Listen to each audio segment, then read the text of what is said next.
গ্রামের বাড়িতে কালী পুজো, তাই ছুটি নিয়ে যাওয়া হচ্ছে গ্রামে। এখন আমি রয়েছি মেরিন ড্রাইভ রোডে। এখান থেকে ডোবো হয়ে আমরা কেটে যাব 130 কিলোমিটার পুরো জামশেদপুর থেকে আমার বাড়ি। দেখি কতক্ষণ লাগে পৌঁছাতে। এই হচ্ছে মেরিন ড্রাইভ রোড। এই রোডে কন্টিনিউয়াসলি গাড়ি চলাচল করে, আর সামনেই রয়েছে ভিউটা এবং তার পাশে রয়েছে ডোবো ব্রিজটা। ডোবো ব্রিজটা হয়ে আমি যাব। বাড়ির সবাই পৌঁছে গেছে, খালি আমি আর ভাই যাইনি। তাই আমি আর ভাই তাই আজকে বার হবো। ভাই একটু পরে বার হবে, ওই 4:30 দিয়ে আসবে গো, আর আমি এখন বার হলাম। বাড়ির সবাই তো পৌঁছে গেছে, মা, দিয়া, বাবু, দিদি ভাই, বাবা সবাই পৌঁছে গেছে। আমি আর ভাই কি আজকে বার হচ্ছি। এক এক করে সব পৌঁছাবে। গ্রামের পুজো বলে কথা, সবার মধ্যে একটা আলাদা উৎসাহ থাকে। আমার মধ্যে রয়েছে সেই উৎসাহ নিয়ে এখন চললাম বাড়িতে। এই সামনে রয়েছে টাটা স্টিল জুলজিক্যাল পার্ক। এর একটা ভিডিও আমি আপনাদেরকে দেখিয়েছি। মেয়ের প্রোগ্রাম হয়েছিল এখানে। সামনে এক্সেলআই এবং এই হলো মেরিন ড্রাইভ রোড। এটা দিয়ে একটু আগে গেলেই ডোবো ব্রিজটা পাবো। ডোবো ব্রিজটা হয়ে আমরা কেটে যাব। এই হচ্ছে ডোবো ব্রিজ।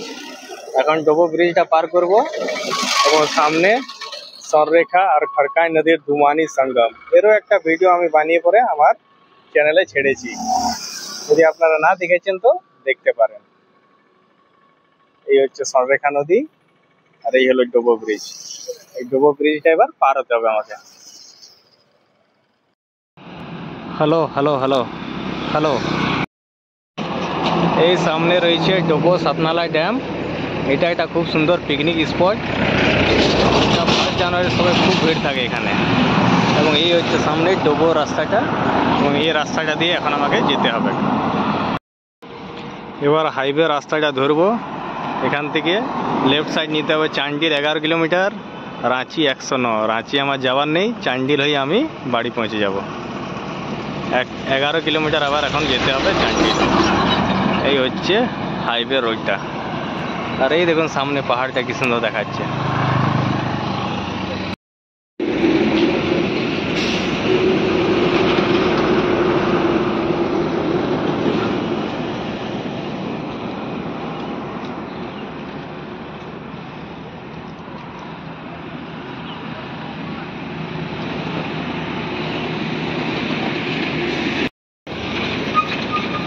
এই সামনে রয়েছে দলমা ওয়াইল্ড লাইফ সেঞ্চুরি গেটটা। এই গেটটা পার করলে আপনি দলমা পাহাড়ে যেতে পারবেন। খুব সুন্দর, পাহাড়ের উপর একটা ভোলে বাবার মূর্তি আছে। এবং এই গেটটাতে কৃষ্ণ সুন্দর দেখুন এলিফ্যান্ট, টাইগার, পিকক, আজগার এসবের ফটো বানানো রয়েছে। এবং এখানে খুব এলিফ্যান্ট দেখা যায়। মাঝে মধ্যেই এই রাস্তাটা দিয়ে এলিফ্যান্ট পার হওয়া করে। এবং এটা ফরেস্ট ডিপার্টমেন্টের উপর, ফরেস্ট ডিপার্টমেন্ট দ্বারা এটাকে নিরীক্ষণ করা হয়। খুব সুন্দর জায়গাটা, দলমা পাহাড় খুব সুন্দর জায়গা। এটারও একটা ভিডিও আপনাদেরকে বানিয়ে আমি দেখাবো। এখন তো বাড়ি যাওয়ার পালা, তাই বাড়ি যাই। এই সামনে এখন দেখুন নতুন একটা ফ্লাইওভার বনছে। এই ফ্লাইওভারগুলো বনলে রাস্তাটা আরও শর্ট হয়ে যাবে এবং ভিড় থাকবে না। এটা নতুন বানানো হচ্ছে ফ্লাইওভারটা, অনেক লম্বা বানায়, ওই দূর থেকে শুরু করে একদম ওই সাইড পর্যন্ত। এটা অনেক বড় একটা প্রজেক্ট তৈরি হচ্ছে। এই হাইওয়ে রোডের সামনে রয়েছে একটা মন্ডল হোটেল। এই হোটেলটাতে এখন লাঞ্চ করব। এই রয়েছে ডাল ভাত, একটা সবজি, শাক ভাজা, আলু সিদ্ধ, অমলেট আর এই পোস্তু। চলো লাঞ্চ সারা যাক। পুরো ঘরোয়া রান্না।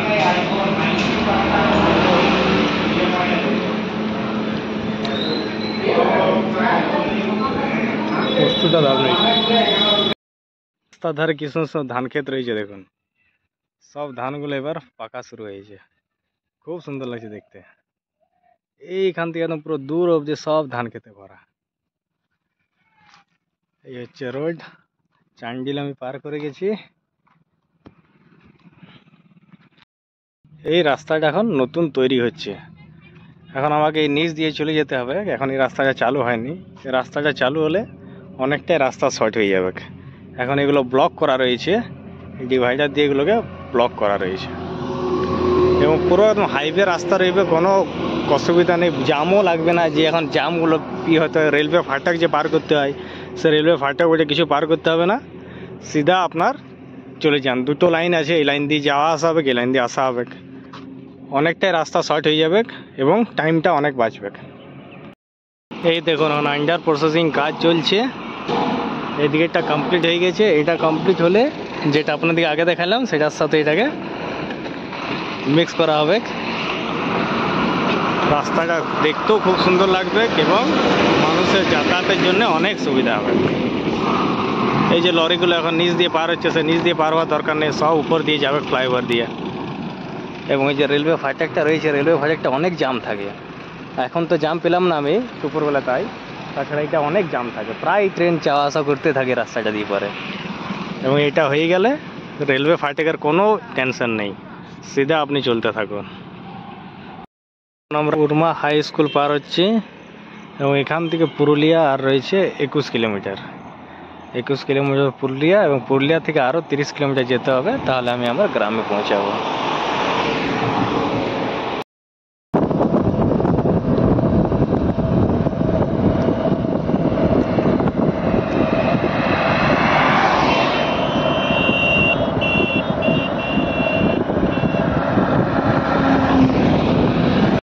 পুরুলিয়ার এখান থেকে 16 কিলোমিটার, আরও 16 কিলোমিটার যেতে হবে।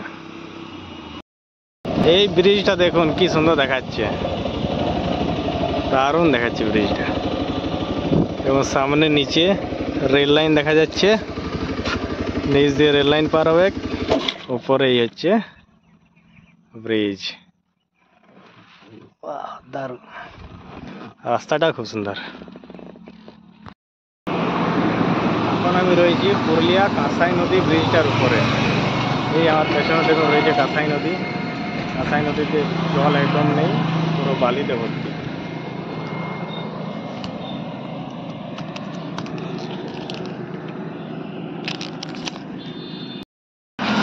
এই রয়েছে কাঁসাই নদী। কাঁসাই নদীতে জল খুবই কম রয়েছে, এমনকি নায়ের মতনই। যেমন দেখুন কাশফুলগুলো খুব সুন্দর দেখাচ্ছে, দুর্গা পুজোর সময় এগুলো ফুটেছে, এখন অবধি রয়েছে। আর এই হলো ব্রিজটা। এই সামনে আমার বাইক দাঁড়িয়ে আছে। আর পুরুলিয়া আমাদের মাত্র আর 5 কিলোমিটার। 5 কিলোমিটারের মধ্যে আমরা পুরুলিয়া পৌঁছে যাব। সামনে হচ্ছে হোটেল হিল ভিউ, এবং হোটেল হিল ভিউটার এই সামনে এই যে রাস্তাটা দেখছেন, সেই রাস্তাটা সিধা যাচ্ছে পুরুলিয়া মার্কেট। এই পুরুলিয়া মার্কেট বাইপাস হয়ে আমি রঘুনাথপুরের রাস্তা ধরে আমি গ্রামের দিকে বেরিয়ে যাব। পুরুলিয়া গোশালা মোড় পৌঁছালাম। পুরুলিয়া মার্কেটটা পার করে পরে পুরুলিয়া গোশালা মোড়, এবং এই সিধা রেলওয়ে ফাটকটা পার করে আমাকে চলে যেতে হবে রঘুনাথপুরের রাস্তাটাতে। এখান থেকে আর 30 কিলোমিটার আমার গ্রাম। চলুন যাওয়া যাক। এই দেখুন এখান থেকে বরাকর 73, রঘুনাথপুর 39, আসানসোল 83, দুর্গাপুর 117। আমাকে এখন রঘুনাথপুর অবধি যাওয়ার দরকার নেই, তার 9-10 কিলোমিটার আগেই আমি আমার গ্রামে পৌঁছে যাব। সোজা রাস্তা, কোথাও কিছু টার্ন নেবার নেই, এখান থেকে সিধা চলে যাওয়ার আছে। আসানসোল এখান থেকে 83 কিলোমিটার। আসানসোলটাও সোজা, রঘুনাথপুর যাবেন, রঘুনাথপুর থেকে সিধা আপনি আসানসোল পৌঁছে যাবেন। এই রাস্তার সামনে একটা সবজি মার্কেট লেগেছে, এখানে একটা টোল গেট রয়েছে। এই গেটটা এখনো চালু হয়নি, কিছুদিন পর গেটটা চালু হয়ে যাবে। এখন এসে পৌঁছালাম বাবা বানেশ্বর ধাম আনাড়া। আনাড়ায় বাবা বানেশ্বর খুব জাগ্রত, এবং এখান থেকে অনেক দূর দূর থেকে মানুষ এসে বাবার কাছে পুজো দিয়ে যায়। ভোলে বাবার মূর্তি রয়েছে। এই রাস্তাটা দিয়ে যেতে হবে, এই রাস্তা দিয়ে একটু দূর, এখান থেকে 3 থেকে 4 কিলোমিটার লাগবে পৌঁছাতে বানেশ্বর ধাম। খুব সুন্দর গেটটা বানানো হয়েছে। আর এখনও আমাকে আরও 20 কিলোমিটার যেতে হবে, তাহলে আমি আমার গ্রামে পৌঁছাবো। এই হলো বানেশ্বর ধাম আনাড়া। এই সামনে একটা দোকান দিয়ে এটা লিমকা কিনলাম, লিমকা খেয়ে একটু ফ্রেশ হবো। অনেকক্ষণ বাইক চালিয়ে থেকে গেছি, তারপরে আবার যাওয়া হবে। এই হচ্ছে আমার গ্রামের রাস্তা। এই সামনে রয়েছে ধান ক্ষেত, দেখুন কি সুন্দর ধান ক্ষেতগুলো দেখাচ্ছে এবং পুরো শান্ত নিরিবিলি পরিবেশ, কোথাও কোনো আওয়াজ নেই, পাখির আওয়াজ খালি আপনারা শুনতে পাবেন। এই হচ্ছে আমার গ্রামের রাস্তা। এবার গিয়ে পরে আপনাদেরকে আমি আমার কালী মন্দিরটা দেখাচ্ছি। এই এখন মায়ের মন্দিরের ভিতরে ঢুকলাম।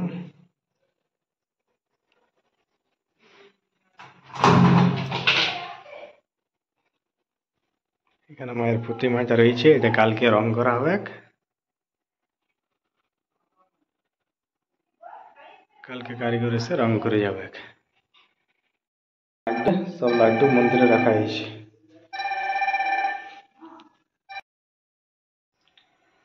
সবাই ভালো থাকবেন, সুস্থ থাকবেন, আবার দেখা হবে নতুন একটা ভিডিওতে।